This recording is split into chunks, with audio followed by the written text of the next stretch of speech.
Hey yo, what's good guys? Good evening. It's a beautiful day out here in Lithuania. Today we'll talk about cameras, and if you have a DSLR with kit lens and you want your shots to look instead of this,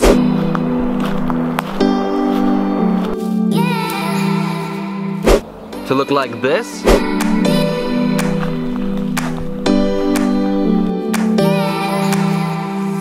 following video, the subtracting information is super useful for the filmmaking industry beginners.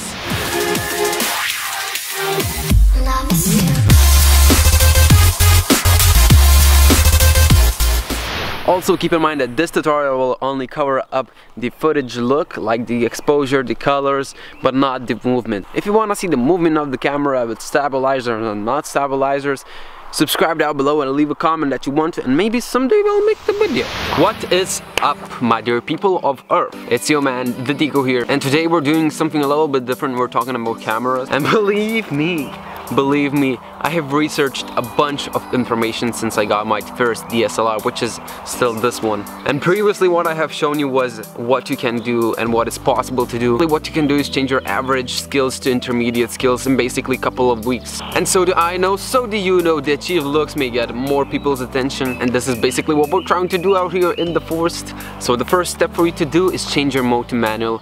Believe me, practice it every day. Let me tell you something, you can never get to a film industry if you're shooting on auto mode. Well, except if that's a vlog or stuff that everybody's doing right now. It doesn't matter if you're shooting in interior or exterior circumstances, the manual mode is absolutely necessary. Setting all those settings, which I'm gonna teach you about right now, and you'll maybe be happy with the achieved footage and not with high ISO and a lot of noise in the footage.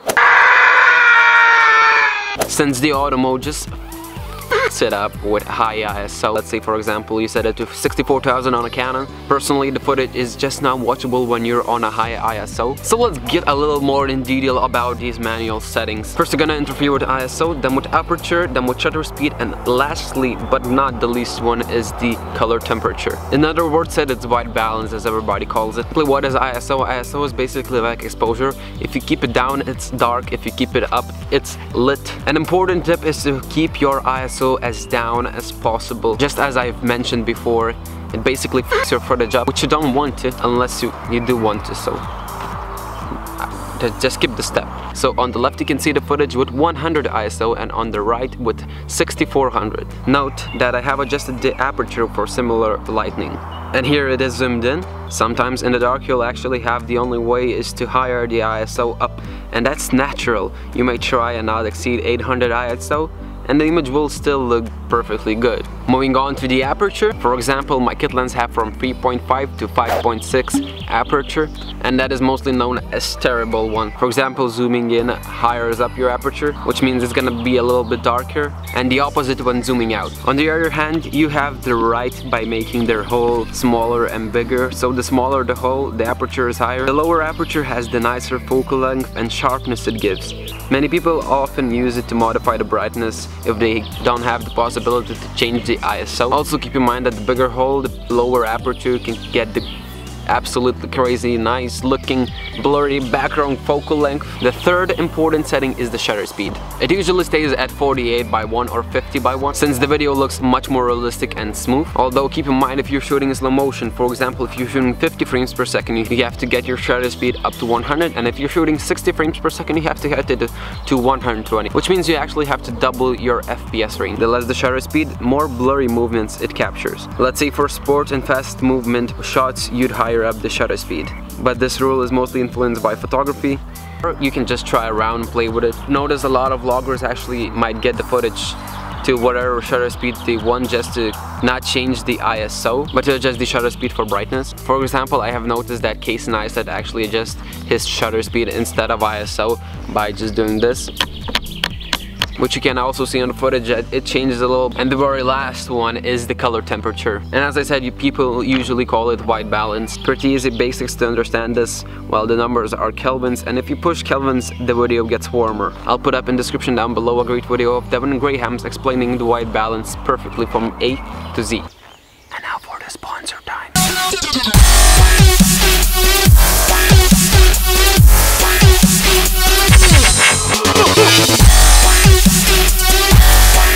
Alright, moving on to the second step. Now that you have broadened your horizons about these manual settings, all that kind of information, I know it's kind of hard to sum it up, but you'll get it over time. Let's move to the plugins which you can actually install on your DSLR, and they might help you a lot, like, believe me. And before that, one more setting we haven't talked about is picture style. It's crucial to set your contrast, saturation, sharpness and color tones so your final product is as best as possible, and you basically can modify it in post-production easily. I'm using Canon DSLR, and let me tell you, one word: Cinestyle. I've also seen a C-Log on a Canon DSLR.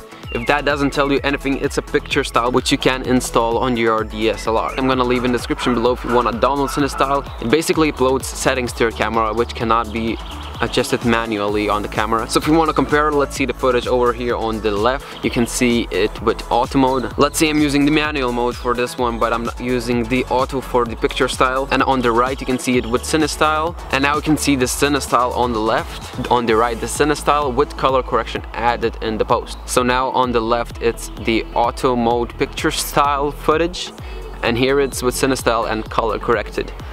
So it helps you to have more accessibility in the post-production. So you may have noticed if you're shooting a scene where there's shadow and a lot of brightness, you can get more detail either in the shadows or either in the brightness. And when the flatter image style which Cinestyle produces may give you more information and more detail. Third step is not necessary as others, but it helps for some DSLRs to get a lot more settings. For example, my camera has not got white balance manual settings, and this helped. It helped a lot. Plus it allows you to use a Zebra, Magic Zoom, Focus, Peak and other awesome exclusive gadgets. And it is the Magic Lantern DSLR plugin. Also, links are described below. For the final step, I'll leave you with the color correction in post. Get better at it, practice it every day, try new things, and you'll notice that color correction has a lot of influence on the videos and on the spectator's eye.